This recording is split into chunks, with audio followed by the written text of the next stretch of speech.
Oke guys, balik lagi bersama saya di sini di Misteri, Dialog Misteri.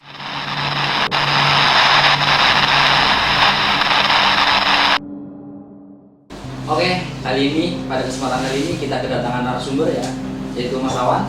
Nanti dia akan menceritakan tentang kisahnya, pengalamannya, dan gimana katanya dia pernah mengalami serangan, lebih tepatnya keluarganya sih.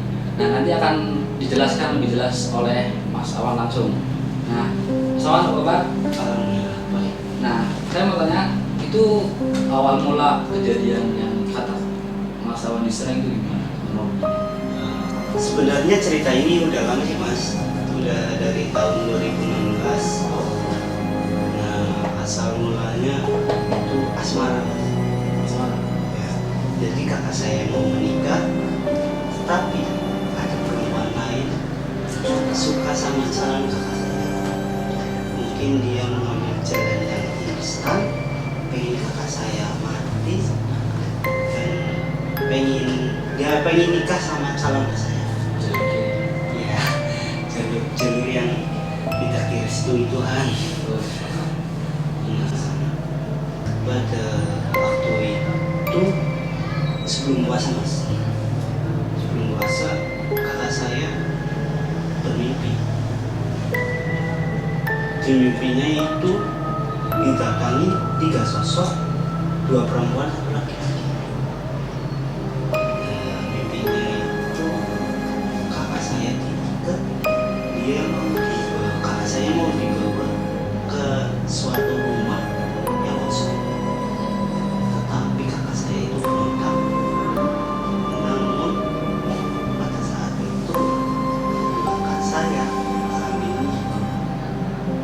Jadi kebetulan mama saya belum tidur, mama saya dengar, mama saya sambil dibangunin lah. Kenapa? Tanyain, kamu kenapa? Apa mama? Cuma mimpi. Terus hal itu kembali lagi di jam 1 malam. Tadi di jam 11, sekarang di jam 1 malam. Kalau hal itu egonya suaranya Kayak gak mau ikut. Di jam 1 itu mimpi itu kembali lagi. Jadi mimpi itu datang di jam yang ganjil, jam 11, jam 1 sampai jam 3. Nah, karena di keluarga saya notabene terlalu islami, jadi nggak percaya sama hal-hal yang ya, berhubung dengan mistis. Nah, setelah 3 harinya hal itu terjadi lagi, berulang. sampai suatu saat kakak saya itu kesurupan. Nah, di kesurupan itu dia memberontak. Dia selalu ingin mengambil pisau. Baru ini diri mungkin ya. Namun selalu ditahan, dan benda-benda tajam yang ada di rumah juga udah dipindahin buat antisipasi, jadi aman. Nah, suatu ketika lagi setelah habis sholat maghrib, kakak saya kesurupan. Ya, padahal saat itu habis sholat maghrib. Nah, dari musola dia lari masuk ke rumah, masuk ke kamar, dikunci dari dalam. Ya, berarti dikunci dari dalam sendirian di kamar. Iya. Nah, karena keluarga panik, karena keluarga tahu dia sedang kesurupan, ambillah tangga buat naik ke atap. Setelah dilihat dari atap, dia posisinya udah ikat diri di leher. Pakai apa tuh? Pakai kerudung skimpal. Jadi dia ada niatan mau bunuh diri.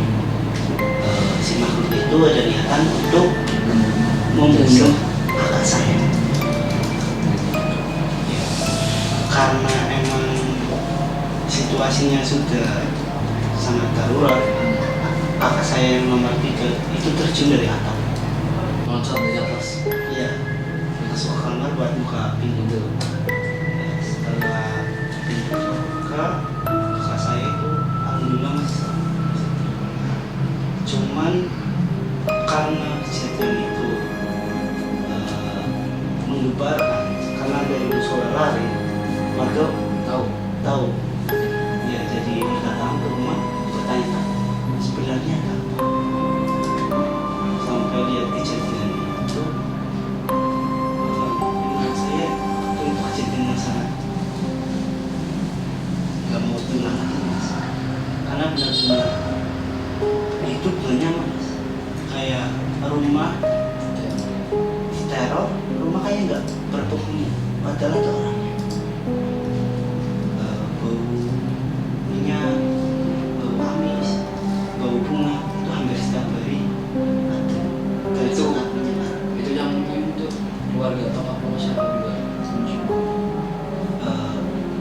Sebenarnya itu rumah kosong mas.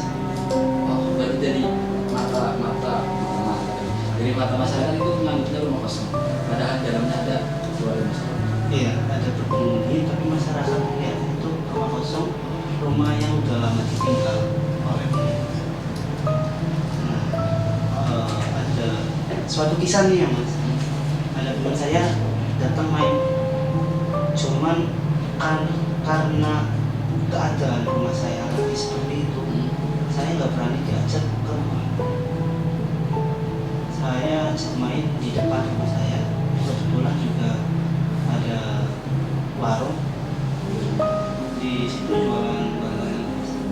Nah, saya nggak pernah cerita tentang keluarga saya ke teman saya nggak pernah upload apapun di media sosial. Pokoknya itu privasi lah ya. Privasi. Tiba-tiba teman saya bilang, mas, Wan, itu di atap rumahmu ada kuntilanak. Itu posisi apa?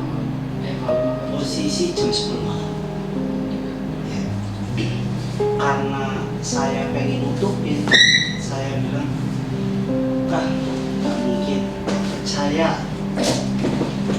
Mungkin karena dia emang punya ilmu semacam itu. Kalau bahasa Tegal ya mas, ya wes kita tarik. Kuntilanak itu nyamperin mas, bener-bener nyamperin. Yang namanya kompor, wajah itu kebalik sini. Iya, Masalahnya sendiri. lihat sendiri dengan kepala, mata kepala sendiri. Ya. Itu benar-benar kejadian. Wah, kok bisa ngerti ya? Percaya nggak percaya? Percaya nggak percaya emang itu ada.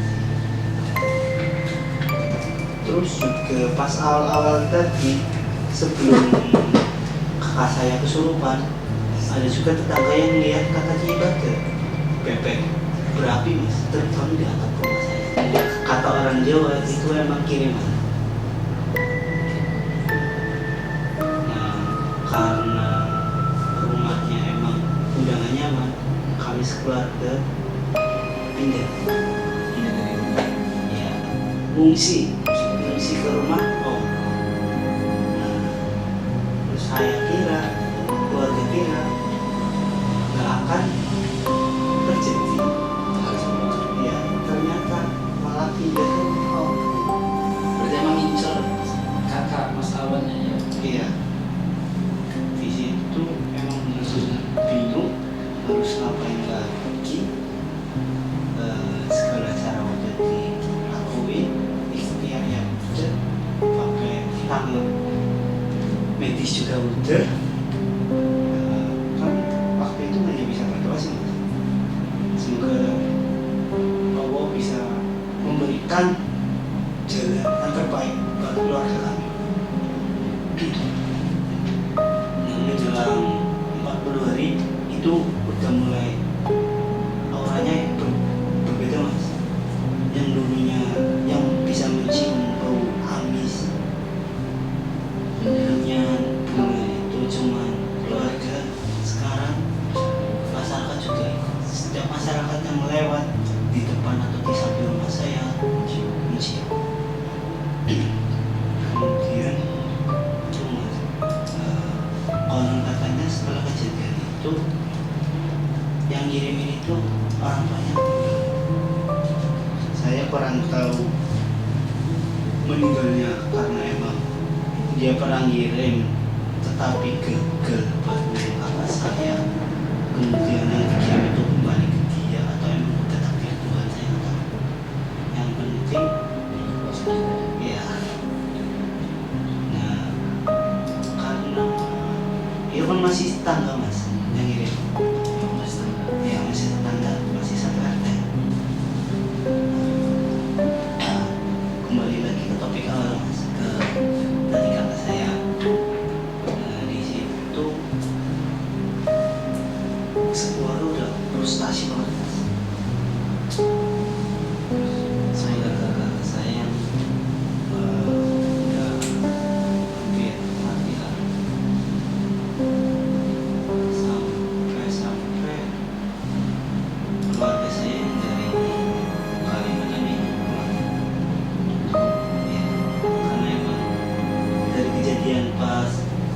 mengunci diri di kamar.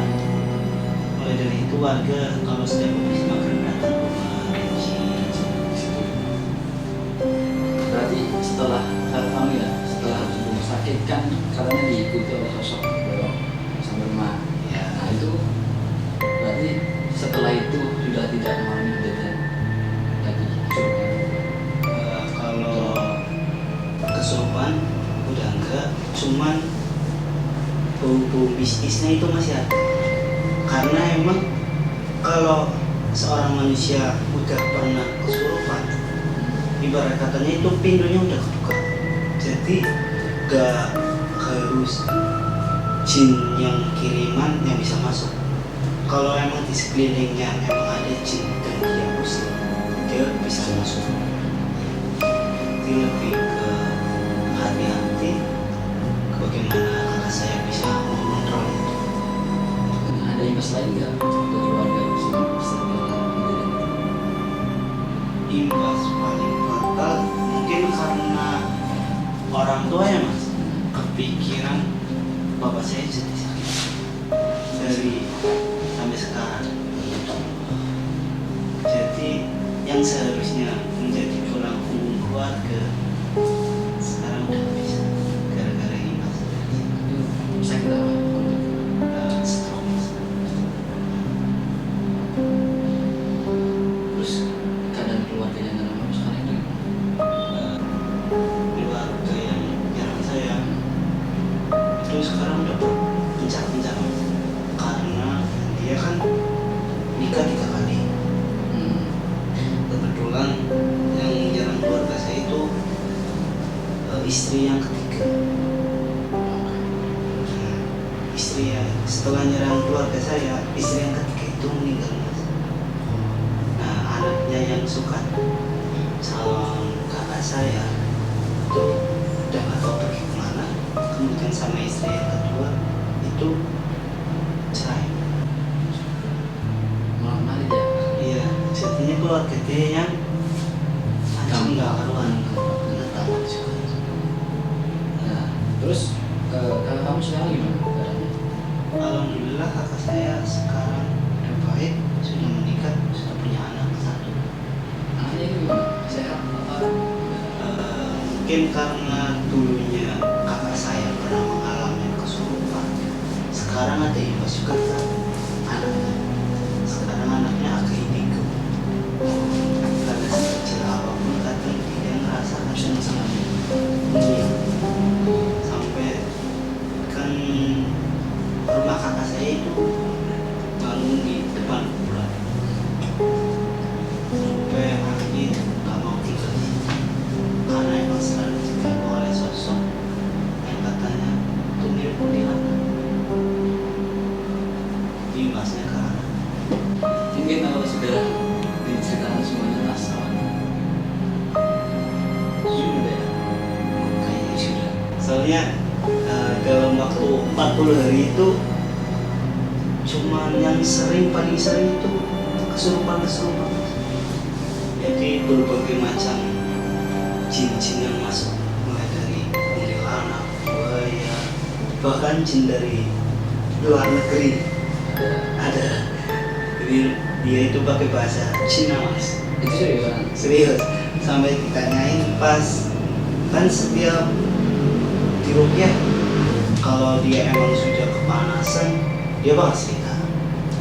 Setelah ditanyain itu jawabnya pakai bahasa Cina. Itu yang kadang bikin sulit. Belum ngerti mau apa dia? Jadi terus bikin sulit yang rukyah, bikin sulit ustadznya. Karena emang enggak semua ustadz itu bisa bahasa Cina dan bisa bahasa Indonesia. Dan yang sangat sulit sama harus dijaga 24 jam. Jadi setiap hari itu ada yang bergantian untuk menjaga bahasanya. Kelewatan kayak pas sebelumnya dia ngambil pisau, dia mau ikat oleh dia. Nah, setelah mengalami kejadian itu Mas Bagus mendapat pelajaran apa dari kejadian itu? Untuk kaum muda yang sedang berkasmaran atau habis putus cinta